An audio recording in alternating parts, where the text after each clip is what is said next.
Hello viewers. आज हम पढ़ रहे हैं श्रीमद् भगवद गीता का अध्याय 18। अर्जुन ने पूछा, हे महाबाहो श्री कृष्ण जी, मैं संन्यास और त्याग का पृथक पृथक तत्व जानने की इच्छा करता हूँ। इनको आप मुझे समझाइए। अर्जुन के इस प्रश्न के उत्तर में श्री भगवान ने कहा, वेद के विद्वान ने इस लोक तथा परलोक की कामनाओं, धन धान्य अथवा स्वर्ग के लिए विहित अग्निहोत्र, पूर्णमास आदि कर्मों के छोड़ने का नाम संन्यास बताते हैं और बुद्धिमान पुरुष नित्य नैमित्तिक सब प्रकार के कर्मों से ईश्वर की भक्ति, देवताओं का पूजन, माता पिता आदि गुरुजनों की सेवा, यज्ञ, दान, तप, वर्णाश्रम, धर्म आदि सब कर्तव्य कार्यों से इस लोक या परलोक की संपूर्ण कामनाओं के त्याग को त्याग कहते हैं। कई विद्वानों का यह मत है कि नित्य नैमित्तिक सभी कर्मों में हिंसादि दोष लगता है, अतएव सभी कर्म छोड़ने चाहिए। दूसरे यह कहते हैं कि यज्ञ, दान और तप कर्म तो करने ही चाहिए। इन भिन्नताओं में मेरा तो यह निश्चय है। सुनो, त्याग 3 प्रकार के हैं, सात्विक, राजस और तामस। यज्ञ, दान और तप इसका त्याग नहीं करना चाहिए, कारण कि ये तीनों मनुष्यों के चित्त को शुद्ध करने के साधन हैं। परंतु इन कर्मों को आसक्ति एवं फलाकांक्षा छोड़कर करना चाहिए, यह मेरा निश्चय मत है। जो अवश्य करणीय नित्य कर्म है, उनका त्याग कभी भी उचित नहीं है। अज्ञान से किया गया उनका त्याग तामस त्याग कहलाएगा, और यदि कर्म को कष्टकर मानते हुए शरीर को लगेगा, इस आशंका से छोड़ दिया जाए तो यह त्याग राजस त्याग है। राजस त्याग वाले को भी त्याग का फल नहीं मिलता।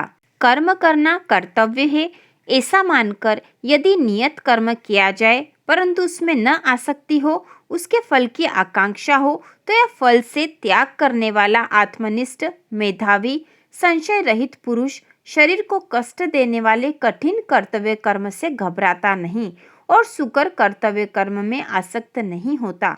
जो भी कर्तव्य कर्म है वह चाहे सुकर हो अथवा दुष्कर, एकमात्र कर्तव्य बुद्धि से उसे यथाविधि संपन्न करता है। कारण यह है कि कोई शरीरादि सर्वथा कर्मों को छोड़ नहीं सकता हो। जो मनुष्य कर्तव्य कर्मों के फलों की आकांक्षा को छोड़कर उन कर्तव्य कर्मों को करता है वह त्यागी ही है।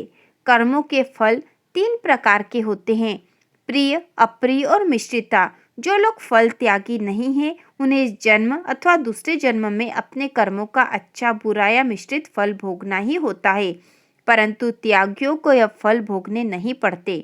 कर्म अपने फल को कैसे उत्पन्न नहीं करते, इसे समझाने के लिए श्री कृष्ण भगवान ने बताया कि कोई भी लौकिक या वैदिक कर्म ही उसका संपन्न करने के लिए 5 कारण सांख्य शास्त्र में बताए हैं। अधिष्ठान अर्थात शरीर, कर्ता जीवात्मा, हस्त, पाद, चक्षु, श्रोत, मन आदि इंद्रियकरण, नाना चेष्टाएं और कृत पुण्य पाप के संस्कार। मनुष्य शरीर, इंद्रिय आदि से जो भी कर्म वह शास्त्र विहित हो या शास्त्र विरुद्ध आरंभ करता है, उसकी संपूर्णता में ये 5 साधक है। जब यह बात है तो जो अनगढ़ पुरुष एकमात्र जीवात्मा को ही कर्ता मानता है, वह दुर्गति देखता हुआ भी नहीं देखता। जिस मनुष्य में त्रियपन का अभिमान नहीं है, जो कर्तव्य कर्म का निर्वाह करने के समय उस काम में लिप्त नहीं होता। हे अर्जुन, वस्तुओं के यथार्थ ज्ञान, ज्ञातव्य वस्तु और ज्ञाता भोक्ता जीवात्मा, ये 3 तो कर्म में प्रवृत्ति के कारण हैं और स्वयं कर्म उसको निष्फल करने के साधन। मन तथा इंद्रिया और कारण मन, वाणी, हस्त, पाद आदि इंद्रियों का प्रयोग करने वाला जीवात्मा कर्ता, ये 3 लौकिक कर्मों के आश्रय हैं। फिर ज्ञान कर्म और गुण भेद से प्रत्येक 3 प्रकार के हैं। इनमें सात्विक ज्ञान वह है जबकि नाना रूप पदार्थों में माला के नाना मणियों को जोड़ने वाले एक धागे की भांति अभिन्न एक अविनाशी श्रोता को जान जाता है। इसके विपरीत सब पदार्थों को भिन्न भिन्न रूप में जानना राजस ज्ञान है और कार्य रूप शरीर, प्रतिमा आदि को ही सब कुछ जानकर उसमें आसक्त रहना युक्ति विरुद्ध यथार्थ एवं निकृष्ट ज्ञान तामस ज्ञान कहलाता है।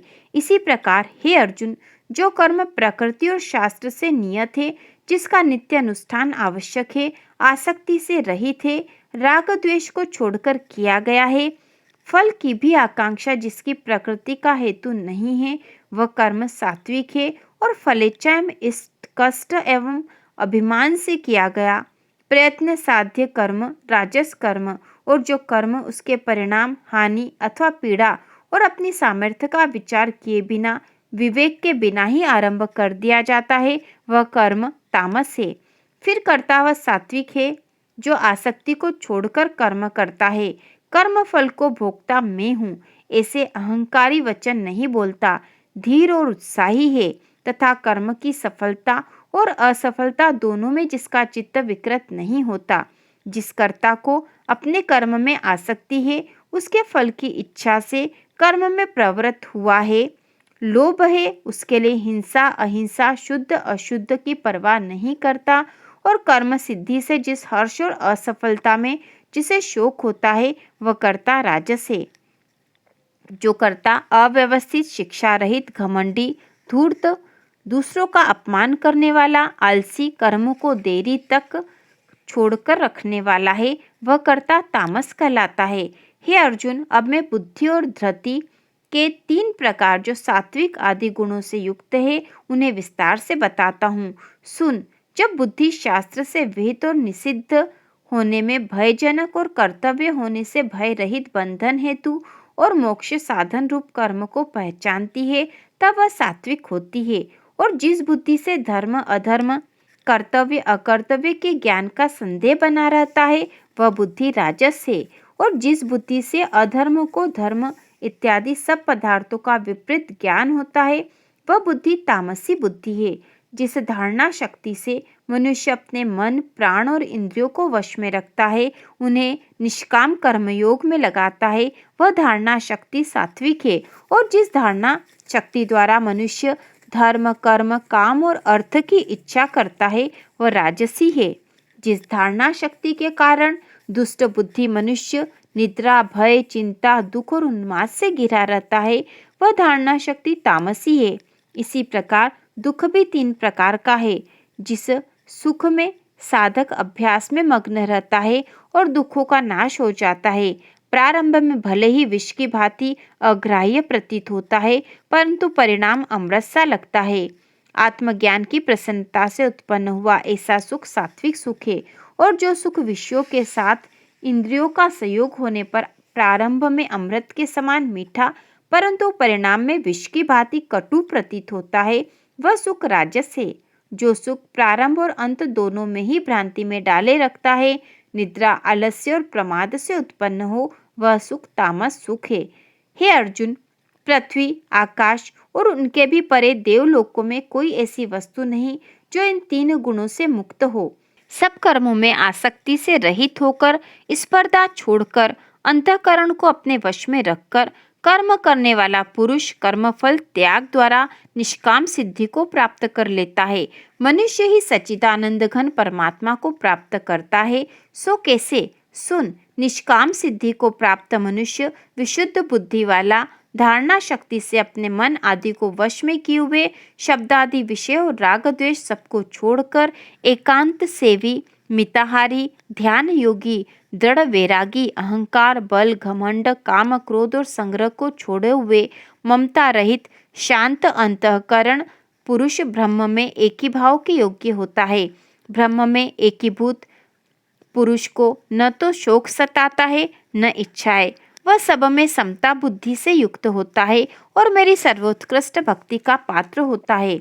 भक्ति से मेरे परिमाण और स्वरूप को यथार्थ जानकर तत्पश्चात मुझ में लीन होता है। मुझ पर आश्रित भक्त सब कर्मों को करता हुआ भी ज्ञान प्रतिरूप मेरी प्रसन्नता का कारण अविनाशी स्थिति को प्राप्त होता है। मुझ में चित्त देने से सब संकटों से अनायास ही तर जाएगा।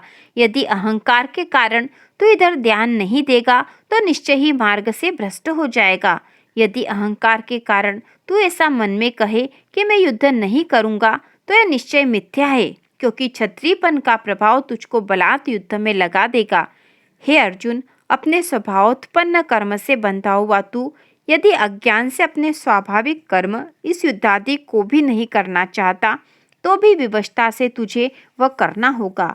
अर्जुन, प्रकृति और उसके कार्यों का नियामक स्वामी परमेश्वर सूत्रादि यंत्र द्वारा जैसे कठपुतली द्वारा कठपुतलियों को नचाता है, वैसे ही शरीराधिष्ठित सब प्राणियों को अपनी सत्व रज तमोमयी प्रकृति से नचाता हुआ सबके अंतःकरण में अंतर्यामी रूप में स्थित है।